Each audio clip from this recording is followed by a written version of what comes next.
امام اعظم ابو حنیفہ رحمۃ اللہ علیہ کی رائے ہے کہ امام کے پیچھے سورۃ فاتحہ نہیں پڑھنی، ہمارے پاس دلیل ہے۔ امام صاحب نے جب یہ بات ارشاد فرمائی تو کچھ لوگ آپ سے مناظرہ کرنے آ گئے، ایک ادھر سے بولتا پڑھنی چاہیے سورۃ امام کے پیچھے، ایک ادھر سے بولتا پڑھنی چاہیے، ایک ادھر سے بولتا۔ تو امام اعظم ابو حنیفہ فرمانے لگے تم سارے پڑھے لکھے لوگ ہو، یہ گفتگو کا طریقہ ہے؟ وہ چپ کر گئے، کہنے لگے ویسے ٹھیک تو ہے، ہم تو غیر مہذب ہو گئے۔ امام صاحب کہنے لگے ایک بندے کو منتخب کرو، انہوں نے ایک بندہ منتخب کر لیا، وہ کہنے لگا جناب یہ ہمارا نمائندہ ہے۔ امام صاحب کہنے لگے کیوں منتخب کیا؟ کہنے لگے جی سارے بولیں گے تو سمجھ نہ آئے گی کوئی کیا کہہ رہا ہے، کوئی کیا کہہ رہا ہے۔ تو امام صاحب کہنے لگے میرا بھی مسئلہ یہی ہے، ایک الحمدللہ رب العالمین پہ ہے اور دوسرا صراط الذین انعمت۔ مجھے ایک مولوی صاحب پہ تھوڑا سا یہ کہہ رہے ہیں کہ اظہار تحیر ہوا، حیرت ہوئی کہ جب انہوں نے یہ ایک مثال سے جو ہے نا وہ سورہ فاتحہ کے نہ پڑھنے کی دلیل دی مثال سے، اور اس کو اللہ تعالیٰ پہ قیاس کر دیا۔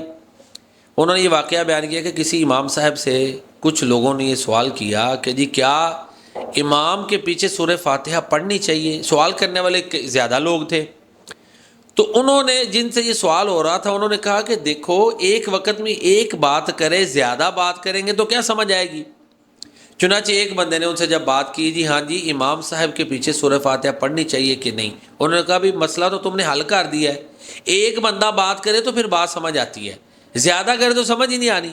اب دیکھیں نا، نعوذ باللہ نستغفر اللہ، دیکھیں اب انسان کو اللہ پہ قیاس کیا ہے، جبکہ اللہ کی ذات لیس کمثلہ شیء، اللہ کی مثل کوئی نہیں۔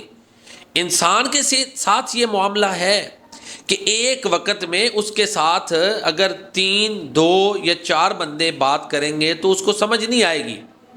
اللہ کی ذات وہ تو قادر مطلق ہے، بے مثل ہے، کھربوں مخلوقات اس کے ساتھ بات کریں تو اس کو سب کی سمجھ آتی ہے۔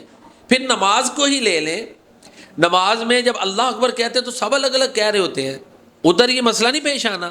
پھر رکوع میں سب نمازی امام کیا مقتدی کا کیا الگ الگ اپنی تسبیحات پڑھتے ہیں، قومے میں الگ الگ اپنے ذکر کرتے ہیں، سجدے میں اپنی تسبیحات الگ ہیں، تشہد میں الگ ہیں۔ تو لہذا سورہ فاتحہ نہ پڑھنے کی یہ دلیل دینا کہ جی ایک وقت میں جب ایک بات کرے تو باقیوں کو سننی چاہیے، ایسے ہی سورہ فاتحہ، یہ درست نہیں ہے۔ اور اللہ کو عام مخلوقات پر قیاس کرنا بھی درست نہیں، کیونکہ وہ ذات لیس کمثلہ شیء، اس کی مثل کوئی نہیں ہے۔